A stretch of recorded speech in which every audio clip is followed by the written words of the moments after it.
মায়ের জন্য এক জোড়া জুতা তৈরি করে দেয়, পিঠের চামড়া নয়। সন্তান যদি তার বুকের চামড়া দিয়া মায়ের পায়ের এক জোড়া যদি জুতা তৈরি করে দেয়, মায়ের এক ফোঁটা দুধের হক আদায় হবে না। আল্লাহ পাক বলছেন, ওয়া ইন জাহাদাকা আলা আন তুশরিকা বি মা লাইসা লাকা বিহি ইলম ফালা তুতি'হুমা ওয়া সাহিবুহুমা ফিদ দুনিয়া মা'রুফা। আল্লাহ পাক বলছেন, কিন্তু তারা যদি তোমাকে, মর্যাদা তাদের আল্লাহর পরেই মা বাপের মর্যাদা, আল্লাহর পরে কার মর্যাদা? সন্তানের কাছে মা বাপের মর্যাদা। কিন্তু তারা যদি তোমাকে আমার সাথে এমন কাউকে শরীক করার জন্য চাপ সৃষ্টি করে যাকে তুমি চেনো না, আমার শরীক হিসাবে জানো না, তাহলে ফালা তুতি'হুমা, তাহলে অবশ্যই তাদের সে কথা মানবে না। সুবহানাল্লাহ, মানবে না। মা বাপের কথা কতটুকুন মানা যাবে এবং কতটুকুন মানা যাবে না, সে ব্যাপারেও শরীয়ত ঠিক করে দিয়েছে। ঠিক এরকম আরেকটি আয়াত সূরা আনকাবুতের মধ্যে এসেছে। আল্লাহ পাক বলছেন, ওয়া ওয়াসাইনাল ইনসানা বিওয়ালিদাইহি হুসনা ওয়া ইন জাহাদাকা লিতুশরিকা বিমা লাইসা লাকা বিহি ইলম ফালা তুতি'হুমা। আল্লাহ পাক নির্দেশ করছেন, মা বাপের খেদমত করো, সম্মান করো, ইহসান করো। আর তারা যদি তোমাদের উপরে কোনো চাপ সৃষ্টি করে আমার সাথে কাউকে শরীক স্থাপন করার জন্য, তাহলে অবশ্যই তাদের এই কথা তোমরা মানবে না।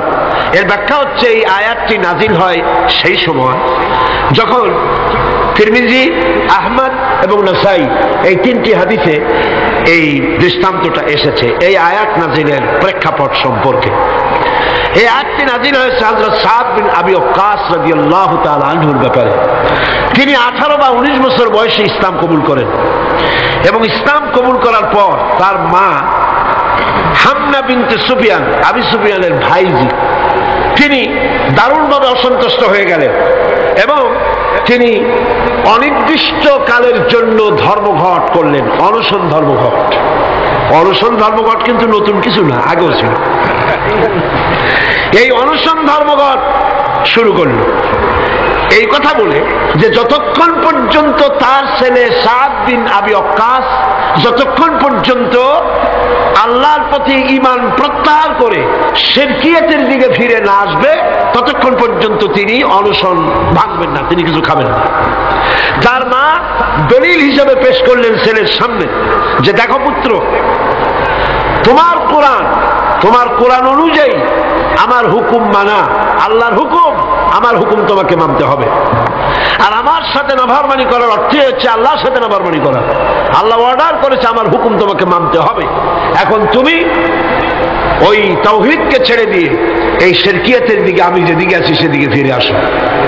হযরত সাদ বিন আবি ওয়াক্কাস রাদিয়াল্লাহু তাআলা আনহু তিনি অত্যন্ত পেরেশান বোধ করলেন যে আমি এখন করবোটা কি। তিনি রাসূল করিম সাল্লাল্লাহু আলাইহি সাল্লামের খেদমতে হাজির হলেন এবং ঘটনার বর্ণনা করলেন। এই ঘটনা যখন বর্ণনা তিনি করলেন রাসূলের কাছে, তখন সূরা আনকাবুতের এই আয়াত নাজিল হলো, ওয়া ওয়াসাইনাল ইনসানা বিওয়ালিদাইহি হুসনা। উপদেশ দেওয়া হয়েছে মানব গোষ্ঠীকে, তারা যেন তার মা বাপের প্রতি ইহসান করে, উপকার করে। কিন্তু ওয়া ইন জাহাদাকা লিতুশরিকা বি মা লাইসা লাকা বিহি ইলম ফালা তুতি'হুমা। কিন্তু তারা যদি তোমার উপরে শিরক করতে চাপ সৃষ্টি করে, অবশ্যই তাদের অনুসরণ করবা না। খবরদার, মা বাপ যদি আল্লাহর হুকুমের বাইরে যদি কিছু বলে, সেই হুকুম মা বাপের পালন করা, জোরে বলেন, পালন করা যাবে না। কোনো অবস্থাতেই মা বাপের সেই হুকুম পালন করা যাবে না।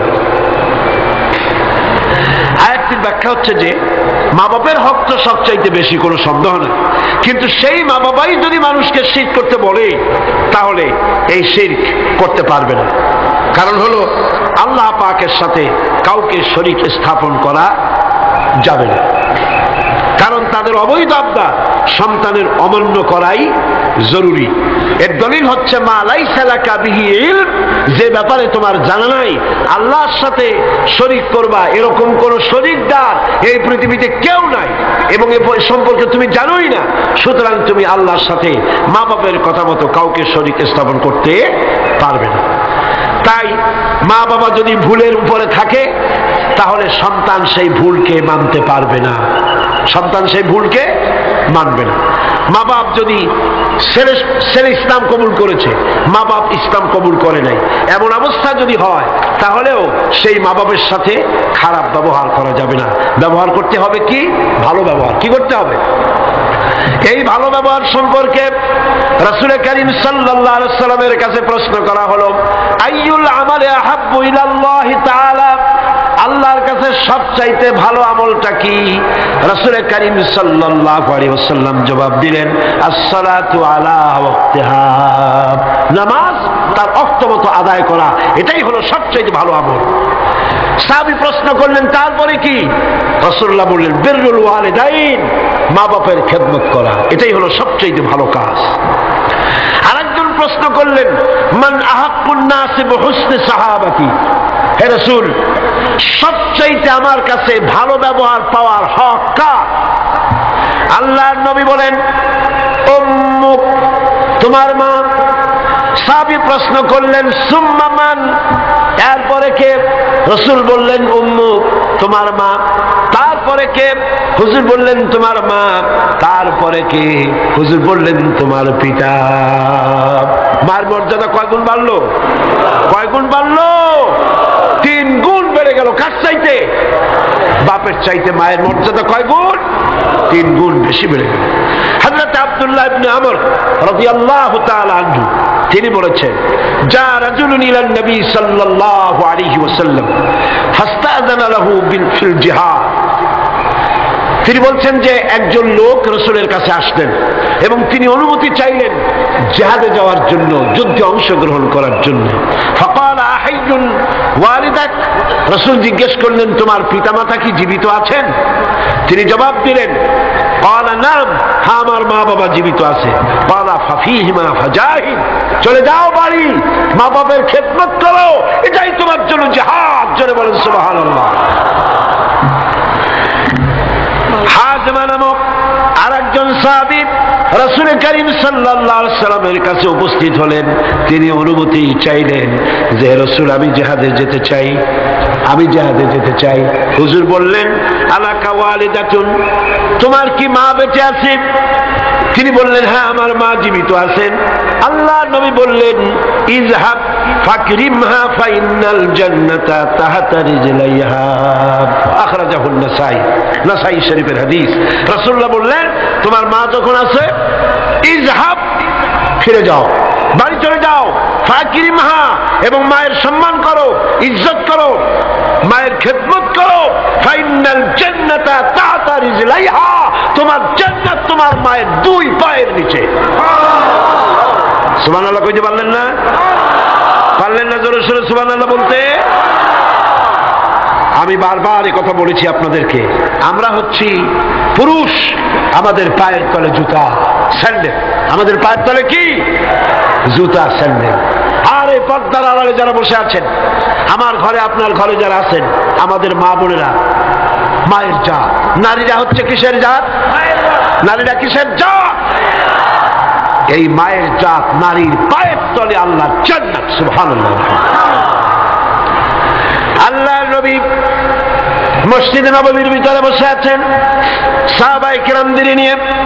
দেখা গেল একজন বুড়ি মেয়ে লোক প্রবেশ করেছেন। বুড়িকে আসতে দেখে নবীজি দাঁড়ায় গেছেন। সোজা কথা মনে করেন? আপনি কি কথাটা সহজ মনে করছেন? বিশ্বনবী, আল্লাহর পরে যার মর্যাদা, একটা বৃদ্ধা মেয়ে লোক দেখে দাঁড়ায় গেছেন তার সম্মানে। মেয়ে লোক এসেছেন, রাসূলুল্লাহ নিজের চাদর মোবারক বিছায় দিলেন। রাসূলের সেই মহিলার কথা শুনলেন। মহিলা বিদায় হওয়ার পর সাহাবায়ে কেরাম বললেন, ইয়া রাসূলুল্লাহ, বুঝতে পারলাম না ইনি কে। আল্লাহ নবী নিজের চাদর বিছায়া দেয় এই মহিলাকে। নবীজি বললেন, জানো না, আমি আমার মায়ের স্নেহ তেমন কিছু পাই নাই। আমি যখন মায়ের গর্ভে ছিলাম, 6 মাস বয়সের সময় মায়ের পেটে থাকাকালীন বাপের এতিম হয়ে গেছি। এরপরে মা মারা গেছেন। আমি মায়ের দুধ আমার কপালে তেমন হয় নাই, ভাগ্যে হয় নাই। মায়ের কোলে কাকে চড়ে মায়ের স্নেহ আমার কিসমতে তেমন হয় নাই। যার কোলে কাকে চড়ে, যার বুকের দুধ খেয়ে আমি বড় হয়েছি, ইনি আমার সেই দুধ মা হযরতে হালিমাতুস সাদিয়া।